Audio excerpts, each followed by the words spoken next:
तो पार्ट 1 मतलब 2 पार्ट में मैंने इस क्लास को डिवाइड किया है। तो कंप्लीट टॉपिक आपका जो है 2 क्लासेस में कंप्लीट हो जाएगा और 1-1 घंटे की क्लास होंगी। तो छोटा सा टॉपिक है, इंपॉर्टेंट टॉपिक है, 1 से 2 क्वेश्चन आपको मिलते ही मिलते हैं। तो आपके दिसंबर जो 18 दिसंबर 2025 को जो एग्जाम होने वाला है उसके लिए बहुत इंपॉर्टेंट टॉपिक है और इसको कवर करने के लिए आपको ज्यादा टाइम लगेगा नहीं। Okay, so let's start. So सबसे पहले सेल साइकिल।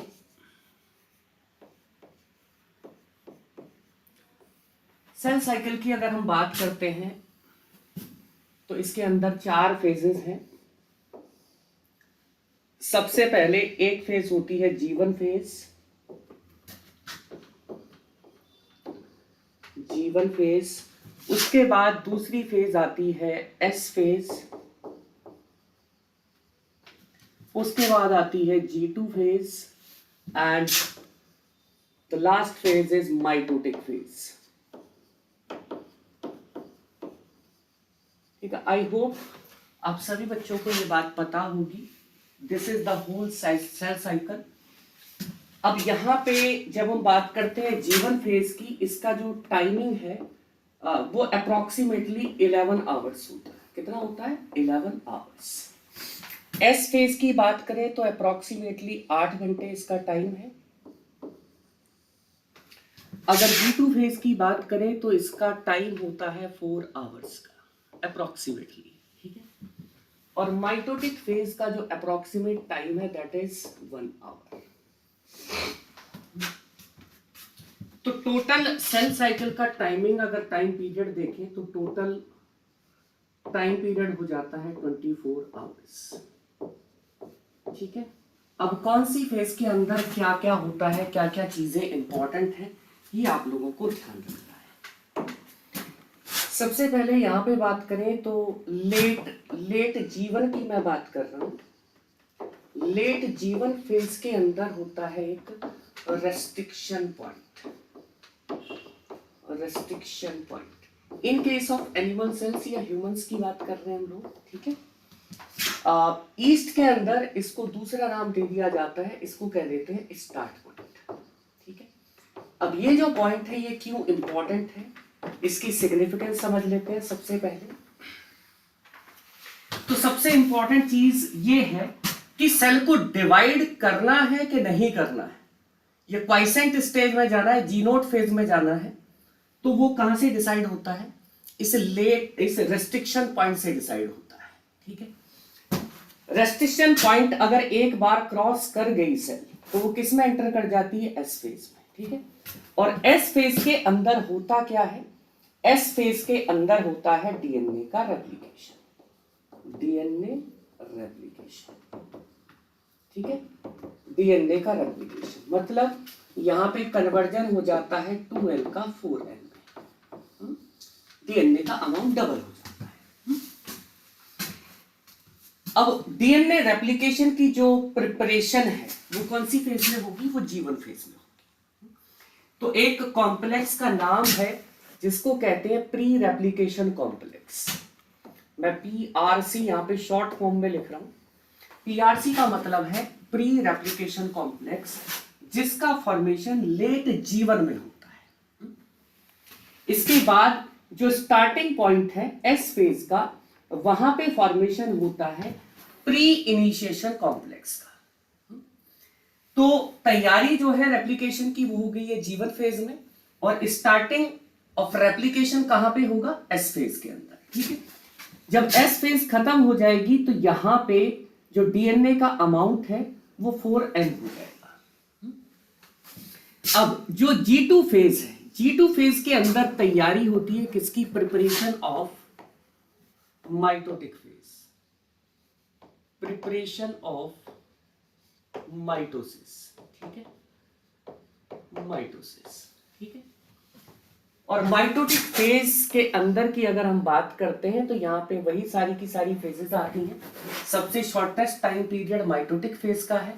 तो यहाँ पे एक mother cell will get divided into 2 daughter sales.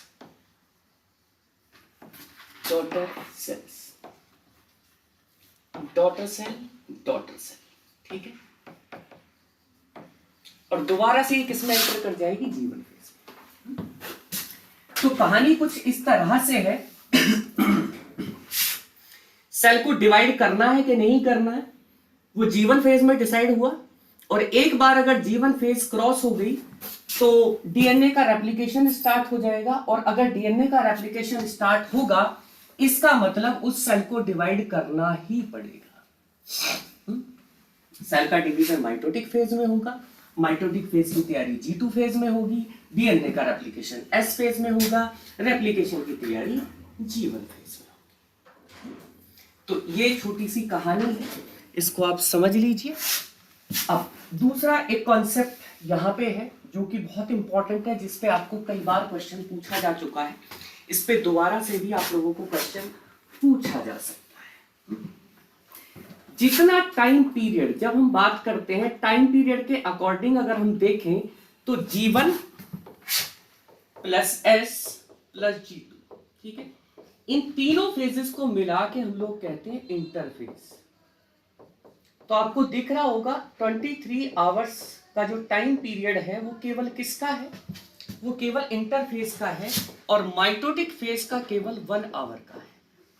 इसका मतलब ये होता है कि अगर कोई एसिंक्रोनस कल्चर है, एसिंक्रोनस का मतलब ये होगा कि कुछ सेल्स, सपोज हमारे पास 100 सेल्स हैं, उसमें से 20 या 30 सेल्स हो गई आपकी जीवन फेज में, 20 सेल्स हो गई यहाँ पे, या 30 हो गई, ठीक है, 30 सेल्स हो गई एस फेज में, 20 सेल्स हो गई आपकी यहाँ पे, और कुछ बची कुची आपकी यहाँ पे आ गई। तो इसका मतलब सभी फेजेस के अंदर सेल की पॉपुलेशन या डिफरेंट सेल्स का डिस्ट्रीब्यूशन डिफरेंट फेजेस के अंदर जब होता है, ऐसी कल्चर को हम लोग क्या कहते हैं, we call it asynchronous culture. इसके बाद सिंक्रोनस कल्चर का मतलब क्या होता है? सिंक्रोनस कल्चर का मतलब सीधा सा ये होता है कि सारी की सारी सेल्स एक ही फेज में होंगी। सपोज 100 सेल्स है, तो 100 सेल्स सारी की सारी अगर जीवन फेज में है तो वे एक साथ में माइग्रेट करेंगी या प्रोग्रेस करेंगी एस फेज के अंदर, और एस फेज से किस में जाएंगी, G2 फेज में, और G2 फेज में के बाद सारी की सारी सेल्स कौन सी फेज में जाएंगी, माइटोटिक फेज में। तो ऐसी कल्चर को जहां पे एक ही फेज के अंदर सारी की सारी सेल्स होती हैं, we call it synchronous culture. Asynchronous का मतलब कि सेल की पॉपुलेशन डिफरेंट फेजेस के अंदर डिफरेंट अमाउंट में डिस्ट्रीब्यूटेड होती है।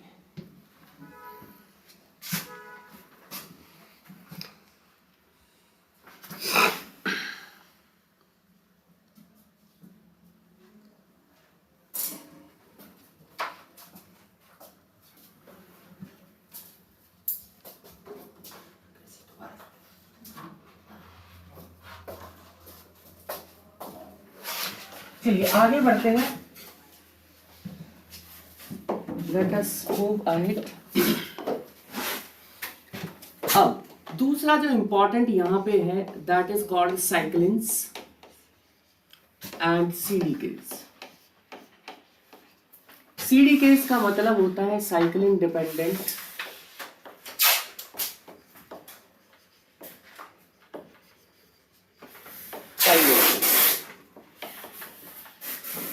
और ये बात सभी को पता होनी चाहिए कि ये क्या करते हैं, फॉस्फोराइलेट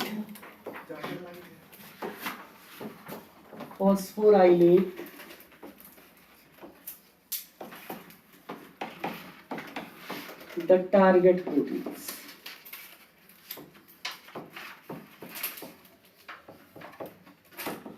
इन रेस्पेक्टिव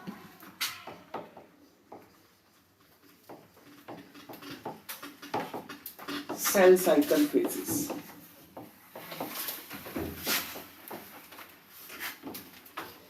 ये इंपॉर्टेंट पॉइंट है, इसको याद रखिएगा। अगर हम बात करते हैं सीडीके का अमाउंट सेल साइकिल के अंदर, इट रिमेन्स सेम, ठीक है, इनका अमाउंट चेंज नहीं होता है, इनकी एक्टिविटी घटती या बढ़ती है, ठीक है। ठीक है, activity changes not the expression, activity changes not the expression,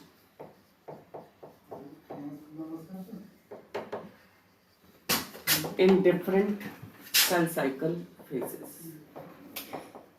ये बहुत इंपॉर्टेंट पॉइंट है, सेल साइकिल फेजेस।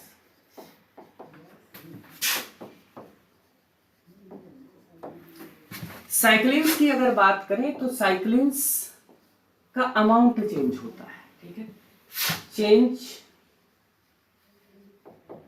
इन expression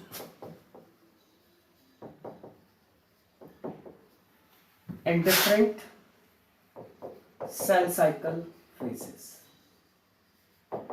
different cell cycle phases के अंदर यहां पे अमाउंट चेंज होगा, ठीक है।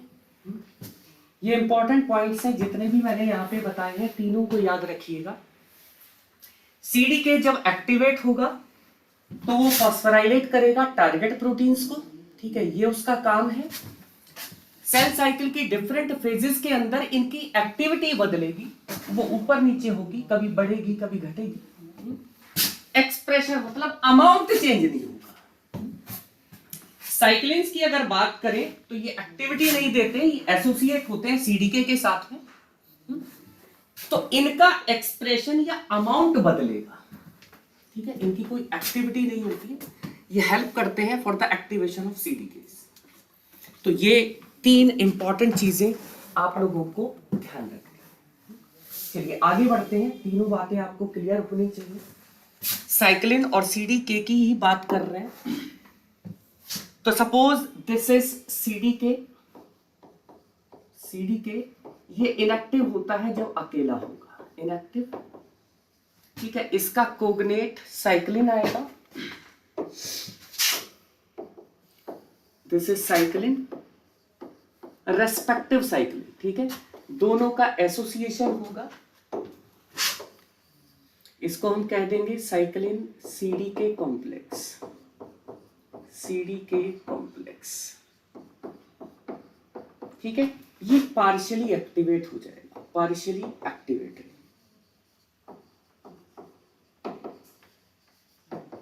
ठीक है। इसके बाद एक और प्रोटीन आएगा जिसका नाम होता है CAK।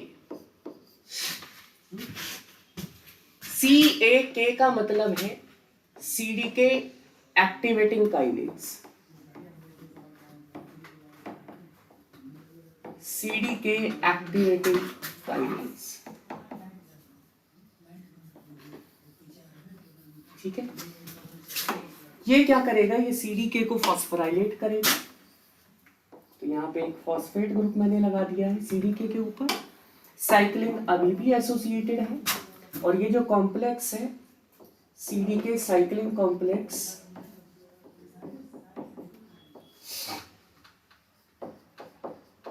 Gate fully activated,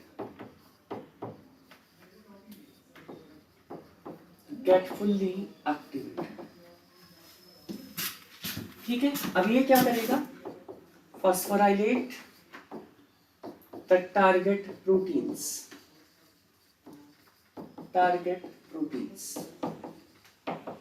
and helps in cell cycle progression, cell cycle progression,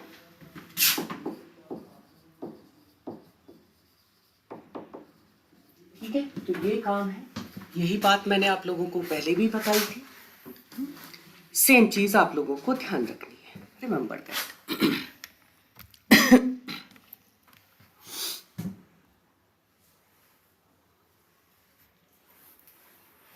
अब कौन कौन सी फेजेस के अंदर कौन कौन से रेस्पेक्टिव सीडीके काम करते हैं और कैसे सेल साइकिल को आगे बढ़ाने का काम करते हैं, वो कैसे कैसे हैं, उनकी एक छोटी सी टेबल बना देता हूँ। ह्यूमंस की बात कर रहे हैं हम लोग, so I am going to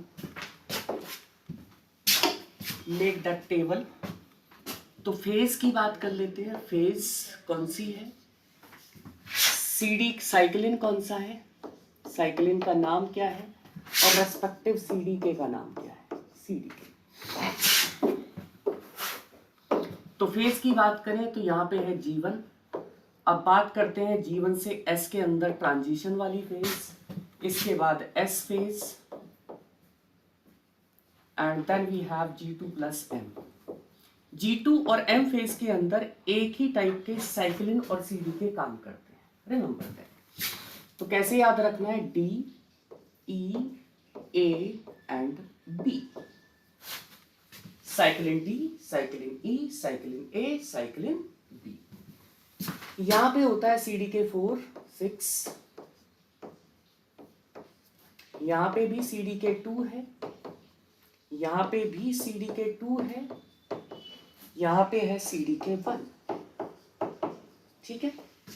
अब एक चीज ध्यान रखना, क्या होगा, एसोसिएशन की बात कर लेते हैं। तो मैं जहां पे 4 लिखूंगा उसका मतलब होगा CDK। ठीक है। इसका एसोसिएशन किसके साथ में होगा, D के साथ में, साइक्लिन D के साथ में। तो ये काम कर रहा होगा कौन सी फेज के अंदर, G1 फेज के अंदर।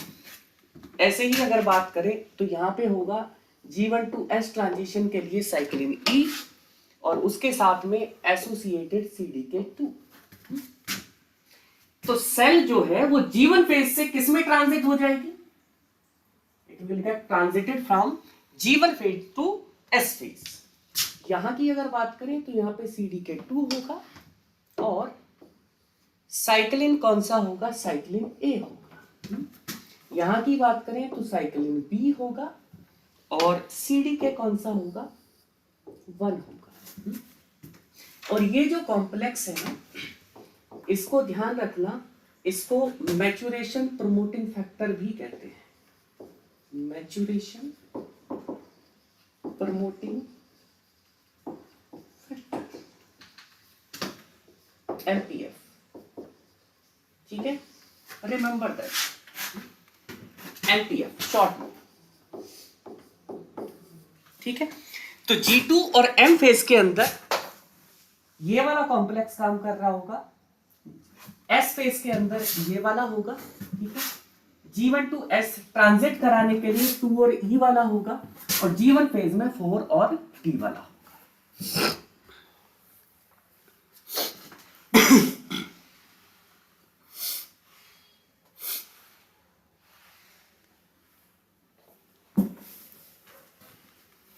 आगे बढ़ते हैं।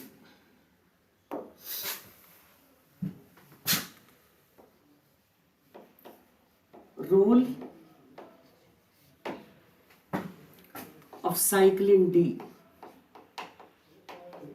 and RB protein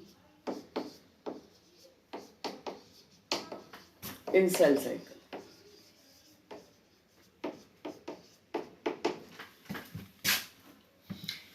आपको एक इंपॉर्टेंट चीज जो ध्यान रखनी है यहाँ पे वो ये है कि सेल साइकिल का प्रोग्रेशन या सेल, कोई भी ह्यूमन सेल तभी डिवाइड करती है जब वहां पे क्या अवेलेबल होते हैं, growth factors. Growth factors can also be called mitogens. तो growth factors, cell cycle progression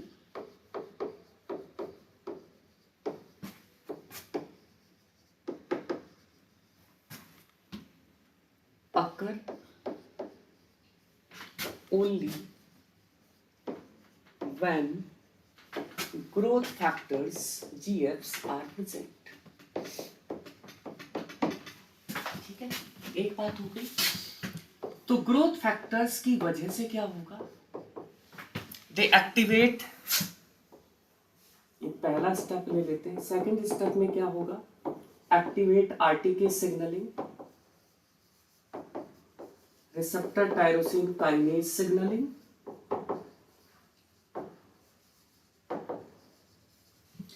इसकी वजह से क्या होगा, रास मैप काइनेज पाथवे एक्टिवेटेड,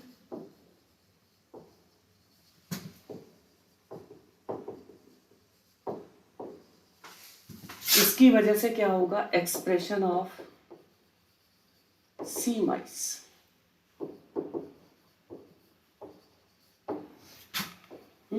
सी माइस एक ट्रांसक्रिप्शन फैक्टर का काम करता है। रिमेंबर दैट, ट्रांसक्रिप्शन फैक्टर्स का काम होता है they induce the expression of the genes. इसके बाद क्या होगा, इंड्यूस एक्सप्रेशन ऑफ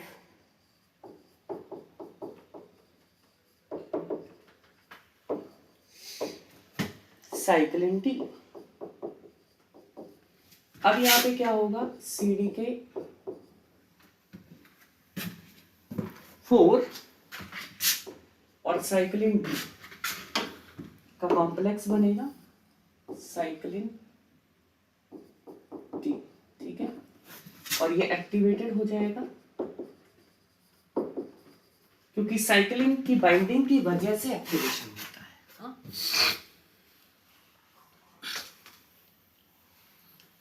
अब जो आरबी प्रोटीन है, दिस इज आरबी, ये एसोसिएट करके रहता है किसके साथ में, E2F के साथ में, ठीक है, मतलब ये E2F को इनहिबिट करने का काम कर रहा है। तो अब ये वाला जो कॉम्प्लेक्स है ये क्या करेगा, फॉस्फोराइलेट आरबी, ठीक है। तो आरबी जैसे ही फॉस्फोराइलेट होगा उसका डिसोसिएशन और डिग्रेडेशन हो जाएगा। RB get phosphorylated and degraded. इसका मतलब E2F फ्री हो जाएगा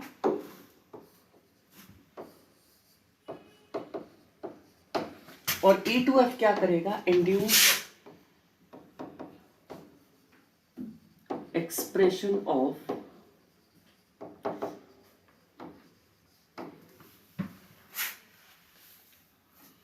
साइक्लिन E, CLN लिख रहा हूं, A एंड E2F। अब आपको पता है कि cyclin E is required for the transit from G1 phase to S phase. तो जैसे ही साइक्लिन E का एक्सप्रेशन होगा तो सेल जो है मूव कर जाएगी G1 फेज से कौन सी फेज में, S फेज में, ठीक है। साथ के साथ में किसका एक्सप्रेशन हो रहा है, S फेज के साइक्लिन। इसका मतलब S फेज के अंदर DNA का रेप्लिकेशन भी स्टार्ट हो जाएगा। तो ये किसकी वजह से हुआ, किसकी प्रेजेंस में हुआ, ये हुआ ग्रोथ फैक्टर्स की प्रेजेंस में। ये फोर्थ वाला स्टेप था, सॉरी, ये फिफ्थ वाला स्टेप, ये सिक्स्थ, ये सेवंथ, ये एट्थ वाला step and this is the ninth step. तो ये स्टेप्स आप लोगों को ध्यान रखनी है, कैसे कैसे क्या हो रहा है, ये पाथवे इंपॉर्टेंट है।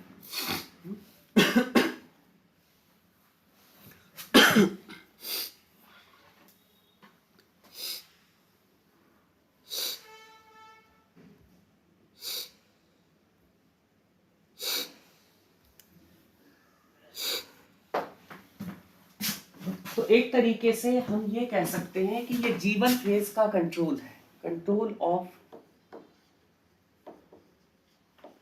G1 phase. कैसे वो ट्रांजिट करेगा G1 फेज से कौन सी फेज में, S फेज में। So it is because of that.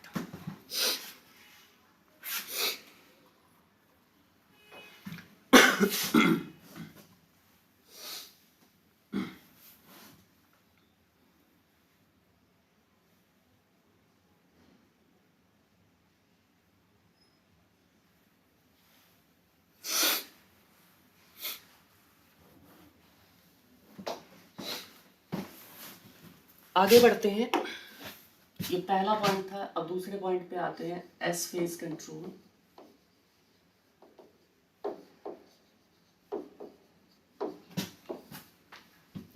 यहां पे पहले बात कर लेते हैं लेट G1 फेज की। लेट G1 फेज के बाद आएगी S फेज,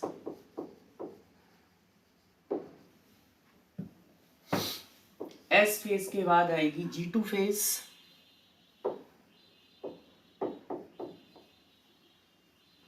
और G2 फेज के बाद आएगी M फेज, M फेज के बाद दोबारा से G1। ठीक है, इस तरीके से समझते हैं। कहाँ कहाँ पे कौन से इंपॉर्टेंट इवेंट्स हो रहे हैं। तो लेट जीवन फेज में फॉर्मेशन होता है प्री रेप्लिकेशन कॉम्प्लेक्स का।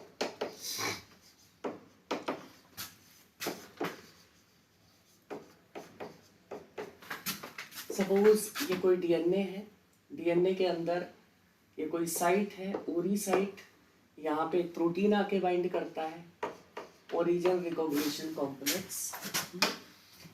इसके साथ में कुछ प्रोटीन्स बाइंड करते हैं, उनके अलग अलग नाम हैं। एक है CDC6 और एक है CDT1। दिस इज CDT1, ठीक है। इसके अलावा इनको हेलिकेज लोडर कहा जाता है। इसके बाद यहाँ पे एक रिंग के फॉर्म में बाइंडिंग हो जाती है किसकी, MCM की। Mini maintenance, mini chromosome maintenance बोलते हैं इसको, ठीक है। MCM की फुल फॉर्म है मिनी क्रोमोसोम मेंटेनेंस, ठीक है। MCM ये एक हेलिकेज है।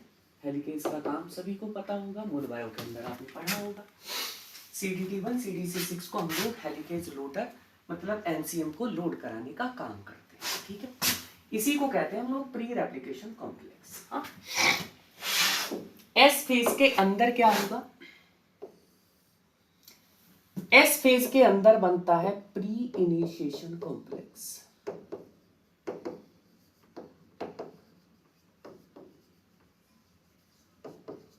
ठीक है। PIC शॉर्ट में कहते हैं। इसका मतलब ये है, ये सारे के सारे प्रोटीन्स अब यहाँ से क्या है, डिसोसिएट हो जाएंगे और जहाँ पे ओरिजिन ओरी साइट है, ओरी साइट से आके जो रेप्लिकेशन मशीनरी है वो आके बाइंड कर जाएगी, रेप्लिकेशन मशीनरी, ठीक है।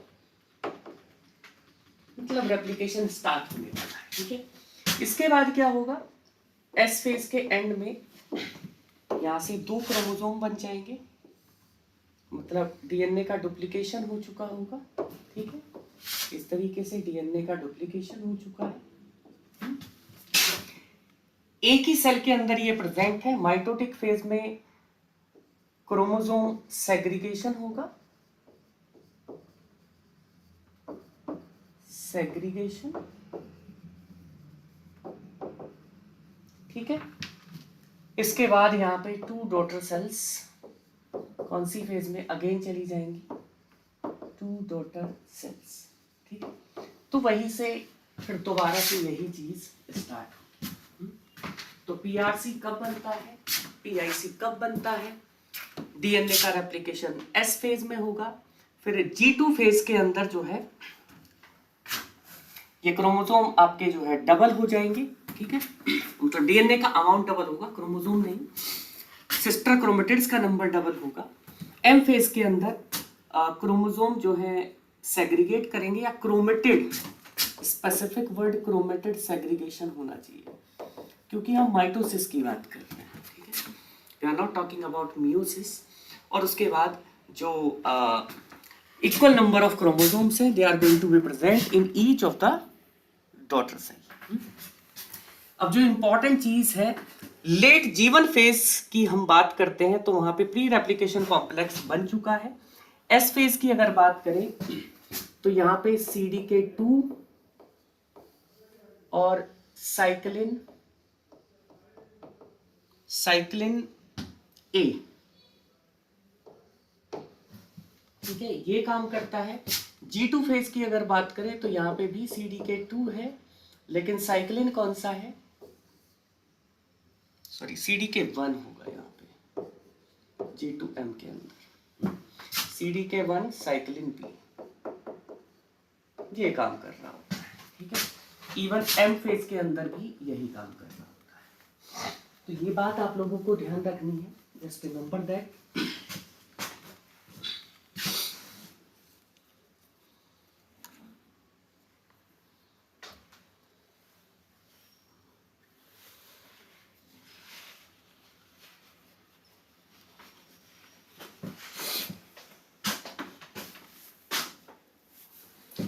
आगे बढ़ते हैं।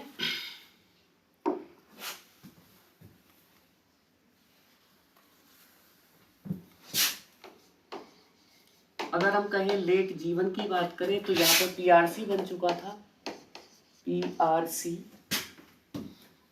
के साथ में जो प्रोटीन जुड़े हुए थे, एक था CDC6, एक था CDT1 और एक था MCM। ठीक है, ये सारे जुड़े हुए थे।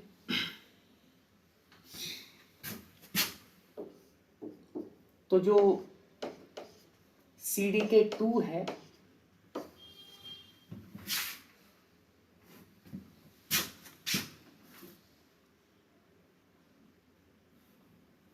और साइक्लिन A, CLNA, ठीक है, ये क्या करते हैं, फॉस्फोराइलेट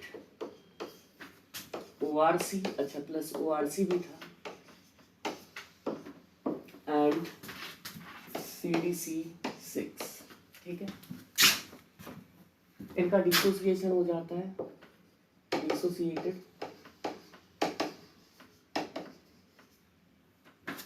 फ्रॉम DNA।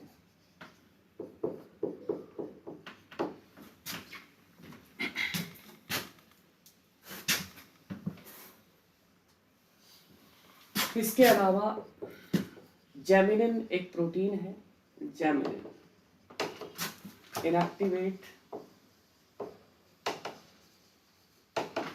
CDT1,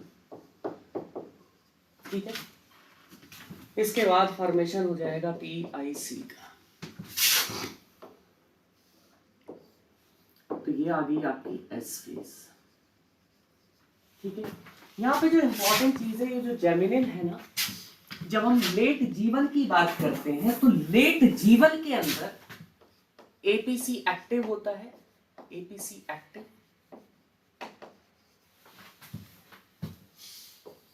और जेमिनिन को इनएक्टिवेट करके रखता है, जेमिनिन इनएक्टिव, जिसकी वजह से किसका फॉर्मेशन हो जाता है, PRC का, ठीक है। अब जब हम S फेज की बात करते हैं तो यहां पे APC एनाफेज प्रोमोटिंग कॉम्प्लेक्स की बात हो रही है, it becomes inactive and geminin active, ठीक है। और जो APC का इनएक्टिवेशन हुआ है ना, वो जो CDK2 साइक्लिन A है, दे गेट इट फॉस्फोराइलेटेड, और फॉस्फोराइलेशन के बाद इसका ब्रेकडाउन या डिग्रेडेशन हो जाता है, तो इसकी एक्टिविटी खत्म हो जाती है, जिसकी वजह से ये इनहिबिट करके नहीं रख पाता किसको, जेमिनिन को, और जेमिनिन क्या है, वो CDT1 को क्या कर देता है, इनएक्टिवेट कर देता है, जिसकी वजह से CDT1 का डिसोसिएशन हो जाता है और किसका फॉर्मेशन हो जाता है, PIC का, और यहाँ पे हो जाता है DNA का रेप्लिकेशन, DNA का रेप्लिकेशन, ठीक है। मतलब DNA का अमाउंट डबल हो चुका है।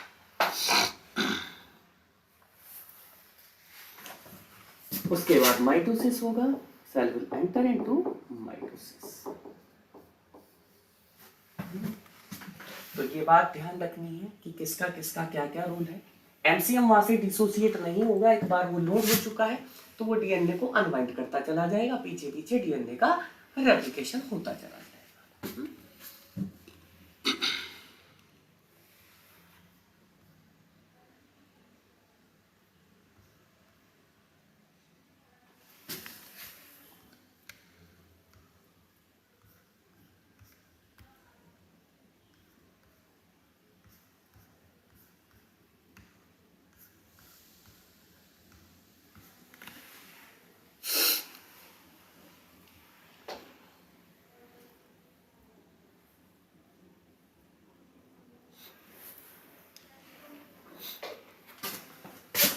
अब देखो G2 फेज के अंदर कंट्रोल कैसे है उसके बारे में बात कर लेते हैं। ये तो S फेज का कंट्रोल हो गया, कैसे ट्रांजिट होगा, कैसे PRC से PIC में कन्वर्जन होगा, उसकी बात हो गई। अब बात कर लेते हैं G2 phase, G2 phase control. G2 phase के कंट्रोल की जब बात होगी तो G2 फेज के अंदर cyclin B, ClNb and CDK1, ठीक है, ये एक्टिव हो जाएंगे, ठीक है, एसोसिएशन होगा। इसको एक्टिवेट करने का काम होगा CAK का, वही CDK एक्टिवेटिंग काइनेज। इसके अंदर होता है एक क्या नाम है, cyclin H CDK7, cyclin H ClNH plus CDK7, ठीक है, ये होता है। इसको ट्रांसक्रिप्शन फैक्टर 2H भी कहते हैं। तो ये एक्टिवेट होने के बाद ये क्या करता है, एक्टिवेट होने के लिए यहाँ पे फॉस्फोराइलेशन होगा, साइक्लिन बी CDK1, और यहाँ पे एक होता है थ्रियोनीन 161, इस पे अटैच हो जाता है फॉस्फेट ग्रुप, और ये एक्टिवेटिंग मॉडिफिकेशन है, एक्टिवेटिंग फॉस्फोराइलेशन है, मतलब ये एक्टिव बना देता है इस कॉम्प्लेक्स को, फॉस्फोराइलेशन। इसके बाद यहाँ पे एक दूसरी साइट भी है, दैट इज टायरोसिन 15। जब तक ये फॉस्फोराइलेटेड फॉर्म में नहीं होगा तो ये एक्टिव होगा।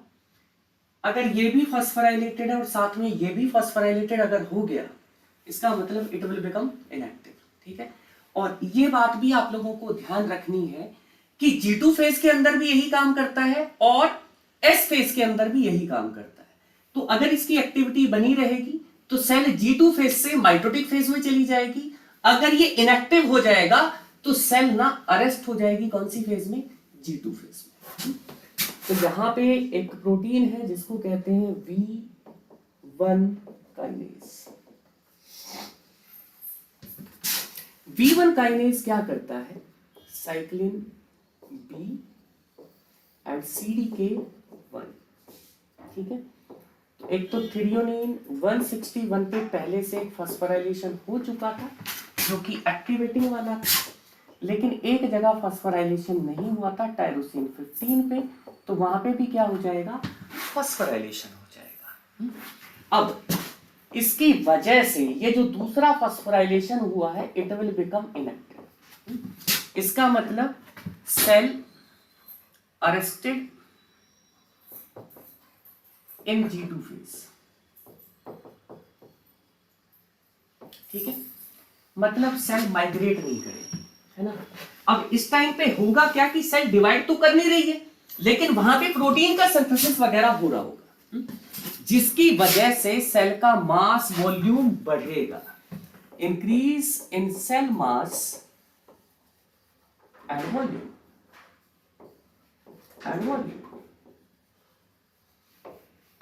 तो अगर आपसे पूछा जाए कि V1 काइनेज का काम क्या है, तो आंसर विल बी सिंपल, कि वो सेल को अरेस्ट करता है G2 फेज के अंदर, जिसकी वजह से सेल का मास, सेल का वॉल्यूम इंक्रीज होता है।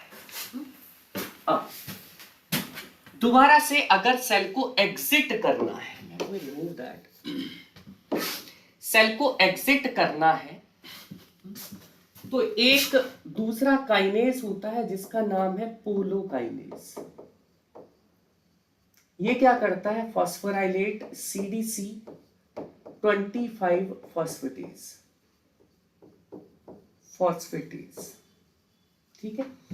तो CDC 25 फॉस्फेटेज जो है वो एक्टिव हो जाता है, फॉस्फेटेज एक्टिव,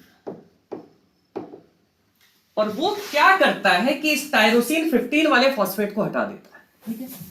अब क्या होगा, अब ये होगा कि दोबारा से साइक्लिन बी एंड CDK1, ठीक है, अब केवल फॉस्फोराइलेशन होगा 161 वाले थ्रियोनीन पे, ठीक है, और ये दोबारा से क्या हो जाएगा, एक्टिव हो जाएगा, जिसकी वजह से cell exit from G2 to M phase।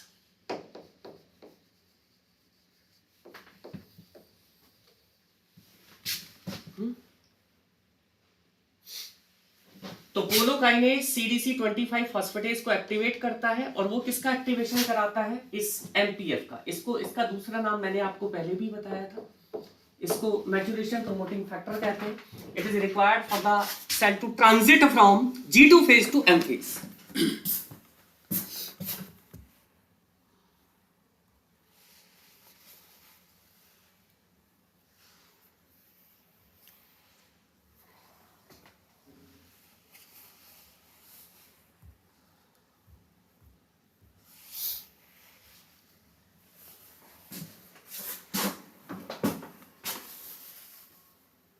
तो यहां पे जो इंपॉर्टेंट है वो आपका एक V1 काइनेज है, एक पोलो काइनेज है, एक CDC25 फॉस्फेटेज है, और एक ये मैच्योरेशन प्रोमोटिंग फैक्टर है। कौन किसको एक्टिवेट करता है, डीएक्टिवेट करता है, ये सब बातें आपको पता होनी चाहिए, ध्यान रखनी पड़ेंगी, तभी आपसे क्वेश्चन बन पाएगा।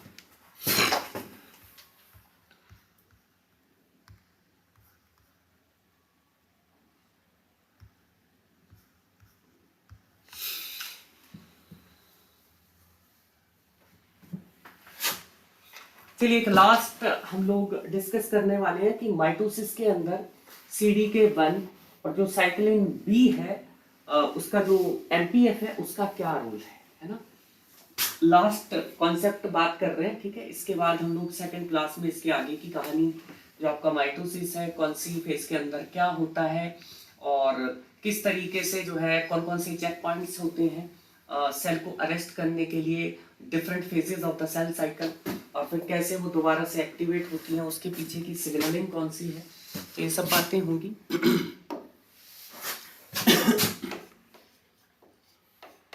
Role of CDK1 in mitosis।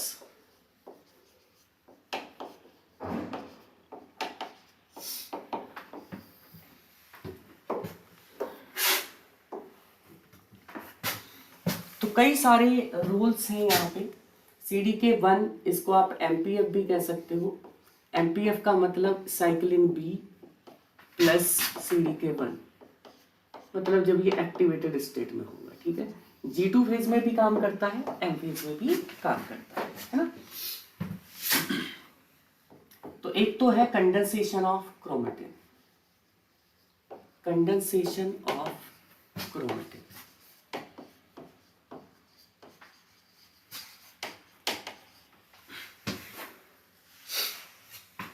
दूसरा जो फंक्शन है that is breakdown of nuclear envelope, breakdown of nuclear envelope.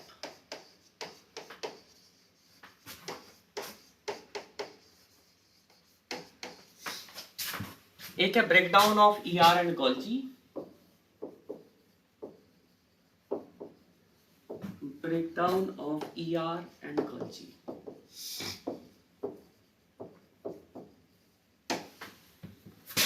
और एक है spindle assembly, assembly of spindle fibres, spindle assembly. Obvious सी बात है फॉस्फोराइलेशन ही कराएगा।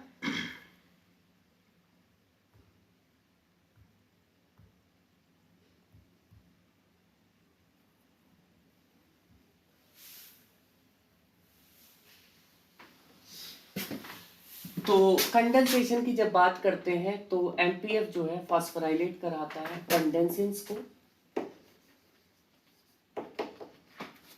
And chromosome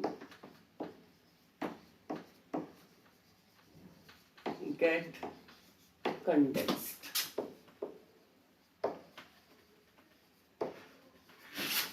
chromosomes get condensed, ठीक है। जब न्यूक्लियर एनवलप की बात करते हैं तो यहाँ पे फॉस्फोराइलेशन होता है, phosphorylation of nuclear lamin protein, nuclear lamin protein C,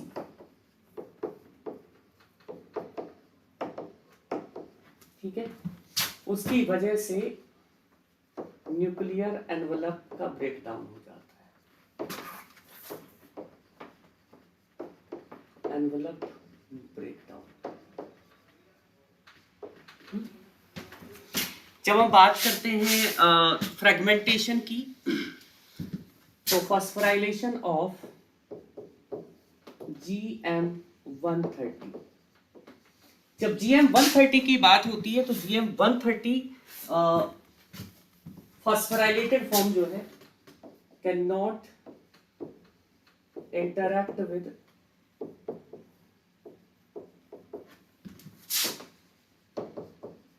cope coated vesicles.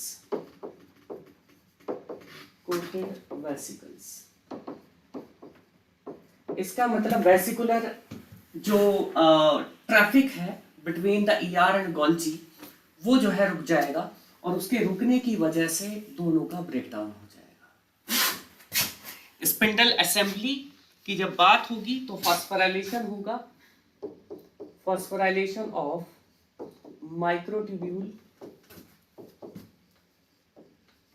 Associating proteins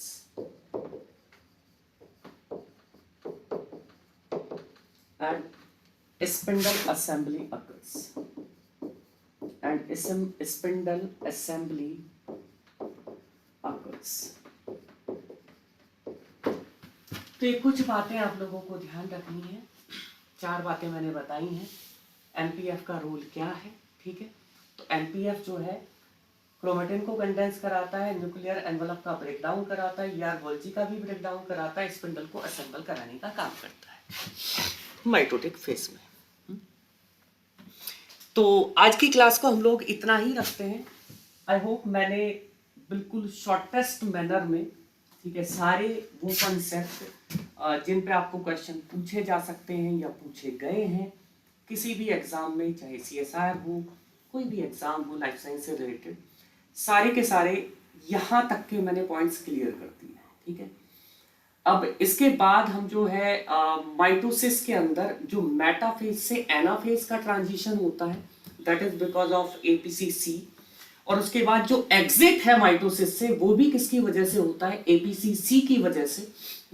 तो उसके बारे में बात करेंगे। उसके बाद हम लोग माइटोसिस के डिफरेंट फेजेस की बात करेंगे और सेल साइकिल के चेक पॉइंट्स की बात करेंगे।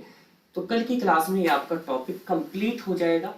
आई होप इतनी बातें आप लोग मुश्किल से, अगर क्लास को रिवाइंड करके आप लोग देखोगे तो मुश्किल से आपको 20 या 25 मिनट लगेंगे, उससे ज़्यादा लगेगा नहीं, ठीक है। And it is worthy enough to study these kind of concepts, जहाँ से आपको कम से कम 8 से 10 मार्क्स के क्वेश्चंस मिल सकते हैं, और 8 से 10 नंबर बहुत होते हैं, और उसके लिए आपका कितना टाइम लगेगा, maximum 1 hour. So start to prepare like that. I'll meet you tomorrow at the same time 11 AM at the ज्ञान बिंदु अकेडमी यूट्यूब चैनल। और जनवरी में हम लोग अपना नया बैच ऑफलाइन भी ऑनलाइन भी स्टार्ट करने वाले हैं। तो जो भी बच्चे हैं जिनको जून 2025 के लिए प्रिपरेशन करना है, you can call us on the given number in the description of this class, ठीक है। तो आप लोग हमें कॉल कर सकते हैं, ईमेल कर सकते हैं, और जो भी आपके डाउट्स है, क्वेरीज हैं, या if you want me to take any other topics which are important from your point of view, I can also cover them.